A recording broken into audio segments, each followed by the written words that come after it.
खबर देखने से पहले इस चैनल को सब्सक्राइब करें।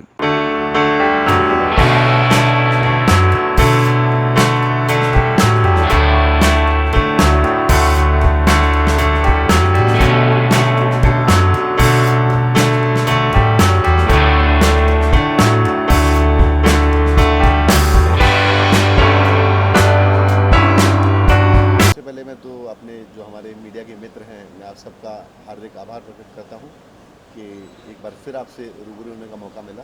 और शतरंज के सिलसिले में हम लोग पहले भी कई बार बात कर चुके हैं और बात प्यादों से ही शुरू होती है। तो शतरंज के जो प्यादे हैं, हर प्यादे का जैसे अलग अलग किरदार होता है, अलग अलग कैरेक्टर होता है, तो मेरी इस फिल्म में भी सब अपना अपना किरदार निभा रहे हैं। और सबसे खुशी की बात यह है कि the film is entire complete. सब अपना किरदार निभाने के बाद अब अपनी रियल लाइफ में लौट चुके हैं सब लोग। और हम लोग जो सिनेमा हमने एक्सपोज किया है, अब उसके हम लोग पोस्ट की तैयारी चल रही है, पूरी एडिट स्टार्ट हो गया है। एंड आई होप कि एंड हमेशा अच्छा होता है। तो इस फिल्म का जो एंड है वो बड़ा कमाल का होना चाहिए, और जिसके लिए हमने इतनी मेहनत की है वो मेहनत ज़रूर साकार होनी चाहिए, ऐसी मेरी ईश्वर से प्रार्थना है। सस्पेंस है, थ्रिलर है, किस तरह की फिल्म है ये? It's a suspense thriller film, but generally आम सस्पेंस थ्रिलर में ये होता है कि आप एक रोमांच में डूबते हैं और फिर एंड में जाके सस्पेंस खुल जाता है। मैंने कुछ थोड़ा सा जाल और महीन बुनने की कोशिश की है, और इस मामले में मैं अब्बास मस्तन साहब को सम टाइम मैं फॉलो करने की कोशिश करता हूँ। वो जैसा जाल बुनते थे कि सस्पेंस पे सस्पेंस, तो मैंने पूरी कोशिश की है कि मैं कहीं ना कहीं सस्पेंस को बहुत एक उलझा के और एक ग्रेविटी और ग्रेंजर के साथ में रख सकूँ। तो ऑडियंस कंफ्यूज तो नहीं होगी क्या हो रहा है पर्दे पर? ऑडियंस देखिए, ऑडियंस कंफ्यूज तो तब होती है जब कोई कंफ्यूजन आप छोड़ दें और वो बाहर आए, उसका कंफ्यूजन ही खत्म ना हो। बट मेरी फिल्म जब एंड शॉट होगा तो ऑडियंस कंफ्यूज तो बिल्कुल नहीं होगी, क्योंकि हर सस्पेंस के जब खुलेगा तो उन्हें लगेगा कि अरे वाह ये एंड है फिल्म का, बट वो एंड होगा नहीं। लेकिन ऑडियंस जब निकलेगी सिनेमा से तो उनके चेहरे पे एक होगा वाओ, क्या था, ऐसा मुझे लगता है। एज एन मेकर हर किसी का सपना या उनका सोच यही होता है कि वो बहुत खूबसूरत बना रहे हैं, मेरी भी सोच ये है। But ultimately audience is a जज, तो वही डिसाइड करेंगे कि उनकी कोर्ट में हम लोग कितना अपनी तरफ से अच्छा अपने आप को पेश कर सकते हैं। सर अगर बात करें तो पूरे लॉकडाउन में आपने शूट किया है, तो वो एक्सपीरियंस कैसा रहा सर? लॉकडाउन का जो सबसे अच्छा एक्सपीरियंस ये रहा कि सब ने बहुत मेहनत से काम किया। एक बहुत लंबे वक्फे के बाद लोग काम कर रहे थे। और दूसरी बात कि हम लोगों का बजट बहुत सीमित था, लेकिन सबको ये था कि नहीं भाई, लॉकडाउन के बाद काम शुरू कर रहे हैं, तो जो भी दे आर अर्निंग वो बड़ी खुशी से उसे ले रहे थे। जनरली शूट तो हम कंटिन्यू करते हैं, बट जब भी मैंने पेमेंट देते समय इतना एक सुकून और इतनी खुशी बहुत कम महसूस की है लोगों के चेहरे पे, जितना मेरी इस शूटिंग के दौरान हुई। और इसके लिए मैं अपने प्रोड्यूसर्स का भी बहुत आभारी हूँ कि उन्होंने किसी भी चीज़ में they are not stopping me, और ऑन टाइम सब चीज़ उन्होंने मुझे प्रोवाइड की। अच्छा, अगर सर बात करें तो अभी हाल ही में सुशांत सिंह बहुत आप भी को भी पता काफ़ी वाह वाह चल रही है, तो सर उनके लाइफ पे आने वाले फ्यूचर में कोई फिल्म का प्लानिंग है आपका? सुशांत सिंह, देखिए मेरे लिए सुशांत सिंह राजपूत एक बहुत बेहतरीन अभिनेता थे। मेरे लिए सुशांत सिंह राजपूत भारतीय सिनेमा के एक डायमंड थे। तो मैं नहीं चाहता कि किसी की इतनी दर्दनाक चीज़ें हुई और उनकी फैमिली भी एक सदमे में है, उसको लेके बहुत ज़्यादा हम लोग छीछा लेदर करें। और डे फर्स्ट मेरा आप सबसे भी इंटरेक्शन हुआ था, तब भी मैंने ये कहा था कि सुशांत सिंह राजपूत के साथ ये जो भी दुर्घटना हुई, उन्हें कम से कम उनके वक्फे में उस आदमी को एक चैन की नींद सोने नहीं दीजिए।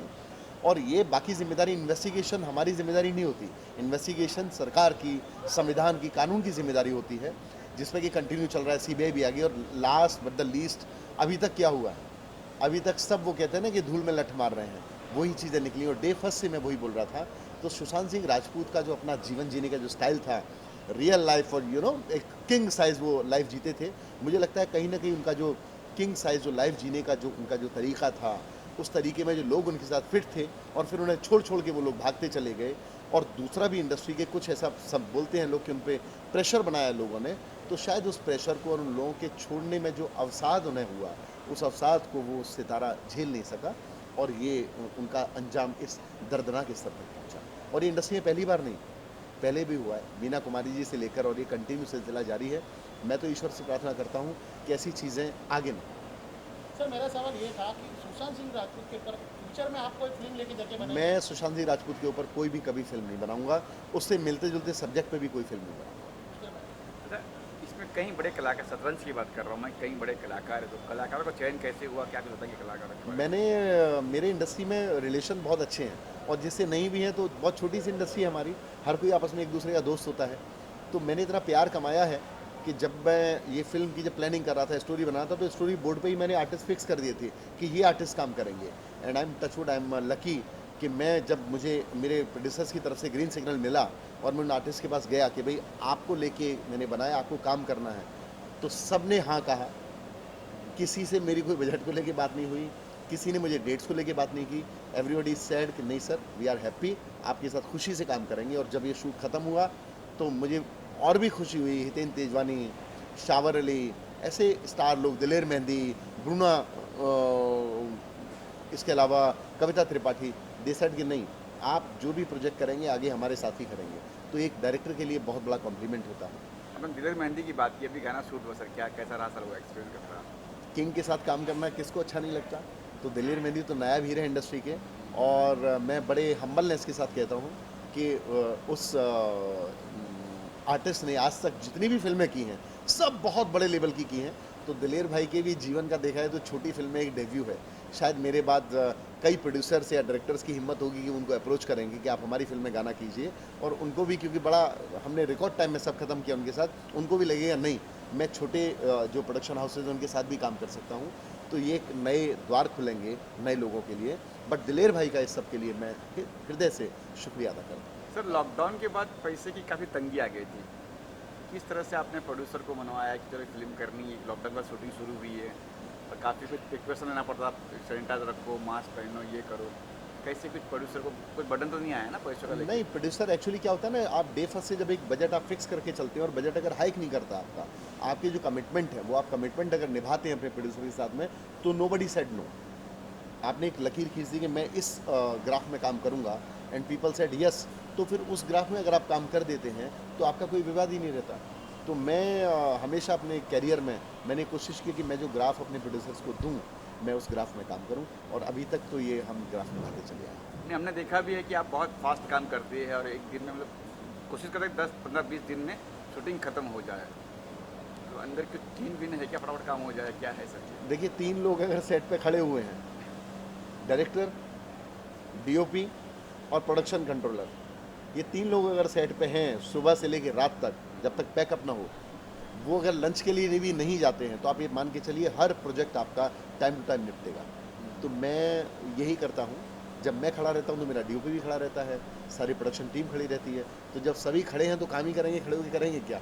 तो हम लोग आमतौर पर लंच ब्रेक बहुत कम करते हैं, हमारे यहाँ रनिंग ब्रेक होता है, काम चल रहा होता है, जिसको छुट्टी मिले जाके खाना खाओ, तो हम वो 2.5 घंटा बचाते हैं। अब अगर 2.5 घंटे को आप अगर 15 से क्लब कर दीजिए तो करीब 2 दिन हम लोग सेव कर लेते हैं शूटिंग के लिए, जिसका कि हमें एडवांटेज मिलता है अपने प्रोड्यूसर को रिलीफ देने में। अच्छा भूषण सर, मेरा काफ़ी सवाल है, जैसे लास्ट टाइम भी हमारी एक पिक्चर आई थी 100 गर्ल्स, तो उसका काफ़ी विवाद हुआ था। इस फिल्म को लेके ऐसा कुछ?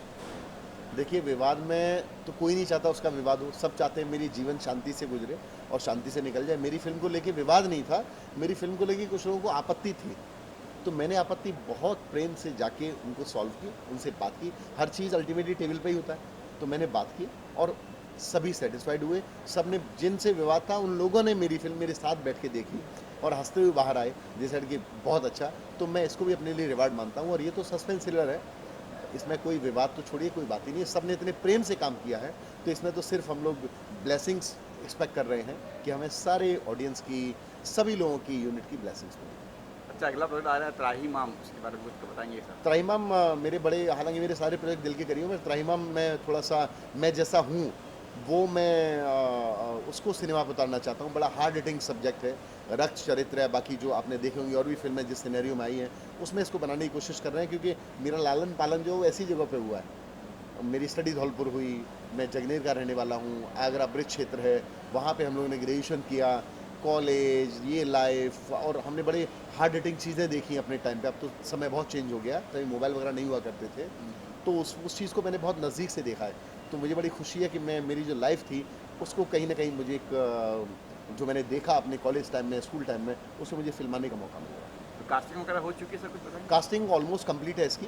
Again I am working with Kavita Tripathi ji, और इसके अलावा बिग बॉस का जो एक बड़ा चर्चित चेहरा थी और बहुत शानदार अदाकारा भी हैं, अर्शी खान, पंकज बैरी हैं, मुश्ताक खान हैं, आदि ईरानी हैं, मनोज भाटिया हैं। तो इस तरह का हमारे पास एक आर्टिस्टों का एक बुके है जिसको लेके हम लोग आने जाएंगे।